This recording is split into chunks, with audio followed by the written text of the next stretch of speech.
Entretien aujourd'hui avec Louis-Philippe Saez du Pavot Agatois, le président du Pavot Agatois pour être précis. Nous allons évoquer la Saint-Louis 95, son fils Jimmy, Louis Rumeau, l'état actuel de la société. C'est parti, 3, 2, 1, à l'avant partout.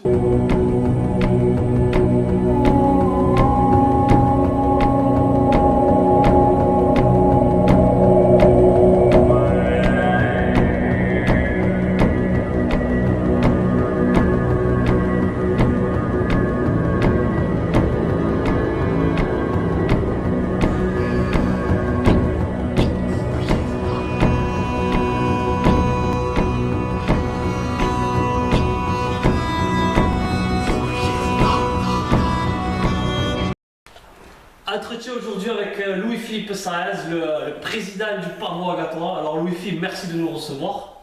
Ça fait plaisir. Le président de la France est Macron. Entretien aujourd'hui avec Louis-Philippe Saez, le président du Pavot Agatois. Merci de nous recevoir dans les locaux. Avec plaisir. J'étais venu il y a 2 ans et demi, je crois, pour interviewer le fiston, Jimmy. Ouais. Donc tout d'abord, si tu veux bien, un mot sur Jimmy. Mais Jimmy, j'ai un petit souci avec ma petite fille, Angelina. Cet été, samedi, elle s'en va dans les Pyrénées, quand elle a un souci de santé. Ça fait qu'au mois de juillet, Jimmy, je pense qu'il n'aurait pas le voir. C'est un peu normal, il va aller voir sa petite le week-end. Et on va voir au mois d'août si tout s'est bien passé et s'il peut remonter. Il a toujours l'envie sinon? Très spécial, mon fils. Tu le connais? Mais bon, il prend lui. C'est quelqu'un qui marche beaucoup au moral. Oui, C'est ouais, vrai. ouais.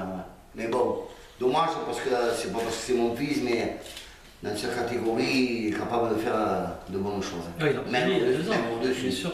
Même au-dessus. Louis-Philippe, un mot sur les divers tournois du Pavot Agatois qui sont terminés il y a presque 3 semaines maintenant. Très bien, tout s'est bien. Ça a été une réussite, hein? Oui. Oui, j'ai eu peur le dimanche le temps parce que moi je suis berni avec ça. Mais comme me disait Robert Vincion, pas beaucoup de shooters, mais de la qualité, les belles passes, non, très bien. Tu as été donc satisfait? Oui, satisfait pour les tournois, satisfait avec mes sociétaires. Vraiment, dans cette année, j'ai une bonne équipe. Il y a de bons shooters qui sont arrivés ces derniers temps, une nouvelle génération de jeunes, Oui, avec les Kramer, les Grad, les Valérie, oui. les petits Isards qui sont les venus. petits Isa, David Lopez, un chef de file en lourd. Ouais. Est-ce que les objectifs du coup deviennent un peu plus importants pour le Pavot Agatois ou c'est le plaisir qui prime vraiment avant tout? D'abord le plaisir. Moi, ce que je leur dis d'abord, c'est de se régaler à jouer. Après, s'il y en a qui sont capables plus que d'autres, s'ils arrivent à faire plus, tant mieux. Mais d'abord se régaler. Ça, c'est mon objectif.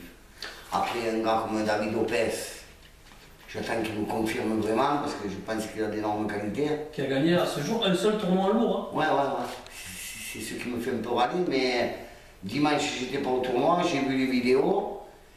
Il m'a fait plaisir parce que. Il monte en puissance. Oui, et puis il a fait certaines choses qu'avant il ne voulait pas faire. D'accord. Voilà. Et Donc ça, tu considères qu'il a corrigé sa façon de jouer je pense. suite à tes conseils? Un peu, il y a longtemps que je lui dis certaines choses sur ce sujet-là, mais lui non, il ne voulait pas, lui c'était la force, et il pouvait se sauver de temps en temps, qu'il ne faisait pas. Enfin, il a prouvé dimanche. Je me souviens là, il y a quasiment 1 an, jour pour jour presque, hein, le 1er juillet 2017, Louis-Philippe Saez fêtait son jubilé. Oui. Eh oui, c'était le 1er juillet. Ouais. Quels sont les souvenirs que tu gardes de cette soirée et la venue de quasiment tout le gratin des joutes? Très bon. J'ai constaté que vraiment j'étais aimé dans ce milieu. De grands champions qui sont venus, qui m'ont vraiment touché. Et voilà, vraiment une réussite. Je te disais tout à l'heure, avant de commencer l'interview, mardi, je suis venu voir mes jeunes là. Je suis remonté sur le plancher, ça me fait vraiment plaisir. Bon, on ne peut pas être avoir été non plus, hein. Mais j'ai montré que le mieux quand même n'était pas que. Il est toujours là. Ouais. Un mot sur ta carrière de jouteur. Tu me dis si je ne me trompe pas, tu as remporté 3 succès en lourd. Voilà, j'ai le Béziers, la coupe. Je ne me rappelle plus, oui. Bon, ma carrière en lourd, elle a été un peu, comment on va dire, hein, pas gâchée. Mais bon, j'avais un Betty Macias, à mon époque, qui était vraiment au-dessus de tout le monde. Jacques Noguet, il ne faut surtout pas oublier. Et j'en citerai Jacques Cassialézo, les bonnes cases. J'ai commencé vraiment avec des... Très lourd. Voilà, voilà. D'ailleurs, ma première passe en lourd, c'était une Coupe de France au Cap d'Agde. Au Cap d'Agde, je l'ai fait contre Bermontel. J'ai perdu 5 ans. Voilà. Mais après, les joutes, je ne dirais jamais assez, m'ont ouvert d'énormes portes. Bon, une avec l'image de mon grand-père, l'image de mon président Mimi Castaldo, que je n'oublierai jamais. Si j'ai fait ce que j'ai fait dans les joutes, c'est un peu grâce à lui, qui m'a appris beaucoup de choses. Et c'était vraiment un monsieur, celui-là aussi. Ouais. C'est lui le fondateur du Pavot Oui, Gatois, justement. Oui, avec moi. Avec toi, oui. Ouais. Comment vous est venue l'idée de fonder cette société? Est-ce que c'est lui Non. qui t'a embarqué ou c'est toi? Comment ça s'est passé? Il a fallu que je le supplie pour venir. Parce que ce monsieur était sorti des joutes vraiment à 100%. Donc c'est toi au départ qui a voulu créer la société? Non. Je revenais d'un tournoi de joute avec Frédéric Rémois, qui m'a toujours fait les conneries, celui-là. Et il me dit, Luffy, je vais monter une société. Moi, je l'ai pris à la rigolade. Hein. Mais il s'avérait que j'étais à la Jeune Lance, moi, à cette époque-là. Lui, il était à la SNJA. Bon, toujours pareil, problème de joute. Hein. Et à l'époque, on n'en prenait pas beaucoup en senior, en fait, c'était toujours les mêmes qui joutaient. Moi, j'étais parti à la Jeune Lance, après j'ai certains amis, Malais, Philippe Danis, qui était à la Jeune Lance avec moi, Malais à Béziers, puis on était plusieurs un peu éparpillés. Et ce monsieur Rémois a dit cette bêtise, si on veut, mais ça a pris de l'ampleur. Alors après, qui on met comme président? Moi, il était hors de question, j'étais dans les joutes à fond, je m'en fous, je ne voulais pas être dedans. Et la seule figure gatoise qui restait vraiment un grand monsieur dans les joutes, que pour moi, ça a été le meilleur, je pense, à Agde, Mimi Castaldo, et je suis allé le rencontrer. Que je connaissais juste de vue, je ne connaissais pas. D'entrée, il m'a dit non. Après, j'ai laissé un temps de réflexion, j'y suis retourné, il a commencé à dire mais. Voilà, j'ai dit c'est bon, la mayonnaise a pris et il nous a suivis. Et ce monsieur a créé le Pavot Gatois vraiment dans tous les domaines. Question argent, question discipline, ça a été un monsieur, comme il était dans les joutes. Voilà. Ça te reste un bon souvenir de ça? Ah oui, et puis c'est un homme que je n'oublierai jamais. Ah oui. Un mot sur la société actuellement, comment elle se porte? Très bien, très bien, on a un peu plus de sociétaires. Bon, il y en a quelques-uns qui sont venus de la SNJA, j'en ai 3 qui sont venus de la SNJA. Mais ce qui s'est passé cette année, un grand bon point, qui a 10 ans que je me bats pour arriver à ce qui est arrivé aujourd'hui, que je n'y étais pas arrivé. Là, le bureau de la SNJA a changé, on s'est rencontrés et maintenant on fait les choses ensemble. C'est-à-dire les entraînements, les tournois amicaux, les défilés. Ça facilite beaucoup de choses. Beaucoup de choses et puis il fallait arrêter, il fallait enterrer cette tâche de guerre. Donc les relations étaient vraiment tendues entre les deux sociétés? Avec certaines personnes, pas avec tout le monde. Parce qu'après, quand il est arrivé l'été, tout le monde s'embrassait sur le quai et je trouvais ça vraiment pas normal. Parce que tous ces jeunes qu'on a actuellement, ils n'ont pas connu ce qu'on a vécu au début de la création du Pavot Gatois. Ils y étaient pour rien, et ces petits ils se demandaient pourquoi tant de haine. Ils payaient ses conflits. Voilà. Ça me gênait.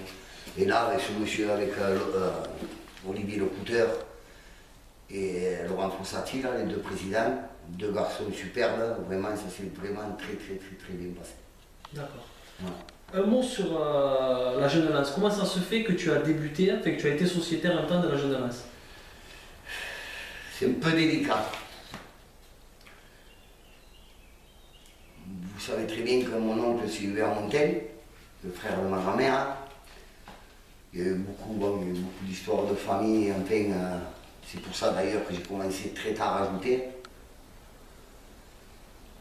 Et j'étais à la SNJA et j'ai voulu monter en lourd. Bon, déjà, ça, on ne voulait pas trop que je monte. Moi, vu l'âge que j'avais, il fallait que je monte. Et bon, comme je te disais, des petites histoires que je ne peux pas dire en interview. Et je suis parti à 7. Voilà. Hubert est venu me voir il est quand même venu me voir pour que je reste à Alde et j'avais pris ma décision. Et je ne regrette loin de là d'avoir été à la Jeune Lance. Alors c'est un peu... Vas-y, pardon, excuse-moi. Un monsieur que vraiment là aussi, même genre comme Mimi Cassago, c'est M. Minal. Qui était président à l'époque. Qui était président, j'en ai des frissons. C'est un homme, ça, comme Mimi, je n'oublierai jamais de ma vie ce monsieur. Alors c'est à cette période-là, quand... Alors je suis désolé, c'est un mauvais souvenir pour toi. Ouais. Tu te doutes ce dont je vais parler. En 1995, oui. La fameuse finale de Saint-Louis contre Mahu Casillas-Velo. Ouais. Il remporte sa 4e Saint-Louis, il remportera la 5e l'année d'après. Et c'est Jimmy, justement, dans la précédente interview qui en avait fait part, que Mahu, de longues années après, m'a fait cadeau de la cassette. Voilà, et il avait aussi avoué que normalement tu avais remporté cette Saint-Louis, oui, mais... car il t'avait pris entre les deux retenants. Voilà, c'est ça. Voilà. Et j'avais lu aussi que tu restais une semaine à pleurer tous les jours de cette grosse déception. Pas dire pleurer, mais vraiment malheureux. Parce que bon, une finale de Saint-Louis, comme je te disais tout à l'heure, avec les gars qui avaient au-dessus de moi, on va dire, toujours pareil, les Noguier, les Martial, le Bernard. Avoir fait la finale avec un peu de chance, parce que bon, à cette époque-là, il fallait avoir un peu de chance. En demi-finale, si je me souviens sont bons, il y avait Jacques contre Claude, ils s'éliminent tous les deux. Automatiquement, je fais la finale. Exactement la finale. Peut-être que je n'aurais pas eu l'occasion de la faire aussi. Alors, pour être honnête. Comment tu te sens au moment d'aborder la finale? C'était ma 2e année en lourd. Une famille de jouteurs, ma grand-mère, ma mère, mon fils. Ça fait quelque chose. Surtout que, sans prétention, hein, pourtant il y a eu des grands champions que moi, mais j'ai vu ça avec Jacques Noguer et avec moi. Tout le public criait mon nom. Crois-moi, ça fait quelque chose. Les larmes te coulent, tu te demandes qu'est-ce qui t'arrive. Ça, c'est vraiment ce qui m'a marqué le plus, on va dire. C'est une émotion que tu n'as plus jamais ressentie. Non, tu ne peux pas ressentir un truc comme ça. Il n'y a que là-bas que tu peux ressentir. C'est fort. Ouais. Je te dis, tout le public qui crie ton nom, ça fait quelque chose. Hein. Ouais. Un mot sur ta grand-mère, Aimée. Ouais. Je sais que toujours elle te posait des petits gris-gris dans le sac, des porte-bonheur. Non, elle avait l'habitude de m'attacher un petit fou, un peu genre de petit morceau de tissu, je ne sais pas d'où elle sortait ça. Mais bon, une femme, il n'y aura plus de femmes comme ça. C'était important pour toi qu'elle fasse ce petit gris-gris avant les tournois ou pas du tout? Non, ça faisait plaisir. On me mettait toujours un peu de résine de mon grand-père, que d'ailleurs David April m'a presque tout mangé. Il m'en reste un morceau et j'y ferai plaisir et je lui ferai cadeau. Un mot justement sur Monsieur Rumeau. Est-ce qu'il a gagné 2 Saint-Louis, je crois, si je ne me trompe pas? Saint-Louis. Est-ce qu'il t'a profondément marqué, et en tant qu'homme, et en tant que joueur? Marqué avec les gens, ceux qui m'ont raconté. Parce que bon, moi j'avais 7 ans quand il est parti. Je sais qu'il avait voulu jouer une fois pour me faire... Il voulait jouer pour que je le voie jouer. Il avait perdu un de Saint-Louis, il avait fait ses adieux. Après, j'ai beaucoup de... je ne sais pas si on peut appeler ça des souvenirs. Mais c'est ma grand-mère, les gens qui m'ont raconté, soi-disant dans le monde des joutes, un grand monsieur. Un mot sur la création de ces chariots-là. Est-ce que tu peux nous raconter d'où est venue cette idée? Eh bien, quand j'ai commencé à jouer, c'est mon beau-frère Albert Figueras qui m'a vraiment mis dans les joutes. Lui aussi, si j'ai tenu l'ancien paroisse, c'est grâce à lui. Je ne voulais pas ajouter, ça ne me disait rien. Et un jour, il m'a marqué 15 août. Et malheureusement, bim bam boum, c'est la première fois que je montais sur une tentaine et j'ai fait la finale. Pourquoi malheureusement? Tu dis malheureusement? Parce que bon, quand je vois le mal qui se donne à certains jeunes de ma société à vouloir y arriver, qu'ils n'y arrivent pas, moi j'ai pris cette lance, ce pavois, et d'entrée, j'ai flambé. C'est dans le sang. Peut-être. Hein. Oui. Peut-être. Hein. Je te dis, il y avait Philippe Valette qui jouait le titre avec un Mario Marc de Metz, dont j'ai perdu la finale contre Mario Marc. Et chaque fois, pour mes coups de lance, tout le monde était à la mer. Et malgré ça, ça me disait rien quand même d'aller jouer. Et je te dis, mon beau-frère Albert, il continuait à m'harceler pour que je vienne jouer. Bon, j'ai dit, écoute Albert, tu fabriques des chariots, je m'entraîne tout l'hiver, et l'année prochaine, je te fais la saison. Il a fait fabriquer des chariots, et on allait à la salle Gontier, l'ancienne Moulin Joly, s'entraîner avec les Saint-Gia. Et l'année d'après, j'ai été champion de ligue. Moi, champion de ligue, Thierry Lonier second et Didier Dissante troisième. Même à 7, il me traitait de fou parce qu'en fait, je jouais le titre, je faisais le jeu à l'un, je faisais le jeu à l'autre. Tu ne prenais pas la tête? Non. Un mot justement, parce que je vois que tu en parles, un mot sur Frédéric Rémola. Je crois, il y a pareil que Jimmy, à peu près il y a 2 ans et demi, je l'ai interviewé. Et il m'avait dit qu'il allait faire un retour en blanc, qu'il allait jouer. On l'attend toujours. Il m'a fait parler moi aussi. D'ailleurs, l'année dernière, je l'ai marqué dans une période de tournoi et c'est très beau. Avec ça, on n'en dira pas plus. Une grande amie. Et dommage parce que bon shooter. Oui, il avait un petit palmarès. Ouais. Et en plus, vu comme il était devenu, je le poussais encore plus de venir. Et je pense qu'avec les affaires qu'il a, tout ça, il a peur de se blesser. Parce que les jours qu'il a pris la lance dans l'œil, moi on est partis tous les deux en ambulance. Moi 53 points et lui la lance dans l'œil. C'est quoi la plus grosse blessure que tu as eue? C'est contre C'est Faber avec les dents? Non, contre Fabrice. C'est dommage parce que c'est des aléatoires les deux. Mais bon, ils n'ont pas fait exprès. Hein. C'était sa première année qu'il montait en lourd. Le lito s'est arraché et j'ai pris dans la gueule. Mais bon, ça c'est les joutes. Un peu ma faute aussi. Hein. Je vais te citer trois de tes sociétaires hein, et tu vas me donner ton avis sur eux. Okay. Alors on va commencer avec David Lopez.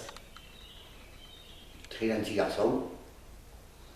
D'ailleurs, c'est moi qui l'ai appris un peu à jouer au départ. Après, il est parti un an ou deux à Ballaruc, que vraiment ça m'avait fait mal de perdre ce garçon. Il est revenu et. Grand David. Et un Europapa depuis peu. Oui. D'ailleurs, je me sers un peu de ça pour me motiver un peu. Bon, je pense qu'on va y arriver. Un mot sur Dorian Valéry. Très gentil garçon, très dévoué. Il t'estime beaucoup. Oui, très dévoué pour la société, un jeune qui bande pour les joutes. Hein. Et je sais pas, il gamberge un peu, question de joute. Je te dis, mardi, je suis monté contre eux, je ne les remets même pas en question. Il devrait y arriver ce petit aussi. Et un mot sur le meilleur sociétaire, Anto Kramer. Ah, c'est ma poire. Très gentil garçon. Bon, ce sera peut-être jamais un grand jouteur, mais bon, il se régale, hein, très dévoué. Mais l'ambiance surtout, très gentil. Après, j'en ai d'autres, comme le petit Gras, comme le petit Courrichère. Ces deux jeunes là, les petits Isards, que j'ai connus, ça fait une paire d'années, vraiment très gentils. Donc, je suis bien entouré cette année. Et pour finir, Louis-Phi, il y a quelque chose qui m'a. Il y a un mot que tu as utilisé qui m'a frappé, c'est quand on a évoqué ton jubilé. Oui. Tu m'as dit ça m'a prouvé que j'étais apprécié dans le monde des jeux, j'étais considéré comme quelqu'un de sympathique. Tu en doutais? Non, tu peux pas dire que j'en doutais, mais je suis pas un gars prétentieux, il y a des choses que tu ne peux pas te permettre de dire. Et là, j'ai vu vraiment que j'étais estimé dans ce milieu-là. Parce que quand on en parlait justement avec Flavien dans la voiture, quand on dit Louis-Philippe Saez, le premier mot qui nous vient, c'est déconneur et sympathique. Je vais le dire parce que toi tu le diras pas et je vais le montrer. Chaque fois qu'on vient, ça avait déjà été le cas avec Jimmy, tu nous offres ça. Alors pour toi peut-être c'est une petite chose, mais c'est quelque chose qui fait plaisir et qui montre que tu es quelqu'un de brave, tu vois, mais dans le bon sens du terme, tu es quelqu'un d'agréable. Et c'est pareil à chaque tournoi, les soirées sont mémorables après, La bouffe, en veux-tu en voilà, les boissons, en veux-tu en voilà. Tu es quelqu'un d'agréable et d'ouvert à tout le monde. C'est-à-dire que j'essaye de ne pas faire les choses à moitié, on va dire. Tu le fais pas. Voilà, on fait ce qu'on peut, avec les moyens qu'on a, surtout. Et bon, on essaye de faire au mieux. Après, des garçons comme vous, à qui je fais cadeau de petits trucs comme ça, si je le fais, c'est le cœur qui parle. Et je me doute les. Et c'est agréable de voir. Avant de venir, je suis passé à la maison, il faut que je le ramène, je savais que vous étiez deux, la même pour chacun. C'est très gentil. Est-ce que tu as, toi, un mot à rajouter pour conclure cette interview? Non, il y a un truc que j'ai oublié de parler, que ça me tient à cœur, c'est la famille Lognos. Bon, qui joue pour 7 toujours, mais qui a commencé à revenir un peu, me donner un coup de main. Un homme comme Thierry, ça m'embête qu'il soit sur 7. Hein. Mais bon, j'ai eu une discussion il y a quelques jours avec lui. Vu le nombre de jouteurs qu'on a, il ne veut pas trop non plus mettre de polémique dans la société. Mais il m'a dit, une fille, je suis là. D'ailleurs, tu vois, tout ce que tu vois dans cette salle, hein, c'est avec Thierry qu'on l'a fait, et Mimi Castaldo. Et ce monsieur, il fallait que je le cite. Hein. Très bien, c'est fait. Ouais, il fallait que je le cite. Et tu vois, là, j'ai été contacté par la mairie. L'année prochaine, au mois de mai, on va commencer les initiations de joutes dans les écoles. C'est lui qui va le faire. Non, Thierry aussi un grand monsieur dans les joutes. Et ces petits vont le devenir aussi, je pense. Et à t'écouter, l'avenir du Pavot Agathon s'annoncera Dieu. Écoute, tant que j'aurai la santé et qu'on ne me poussera pas à partir, je serai là. Maintenant, le jour où je sentirai une petite hémorragie, ça m'a fait tellement de mal quand Mimi a arrêté que je ne veux pas que ça se reproduise. Très bien. Je veux partir la tête haute. Ben merci à toi et je pense que... Et vous revenez quand vous voulez. Ça sera avec plaisir. Et je pense que Flavie se joue à moi pour te remercier encore pour cette interview. Exactement. Et pour merci beaucoup. Ça me fait plaisir. Merci à toi. Maintenant, toi, il te faut le gagner sur le plancher, le petit Bavois. Ah ben oui, c'est sûr. Voilà. On essaiera l'année prochaine. Là, je t'ai mis le doigt à la bouche. Dans la Allez, merci encore. Voilà.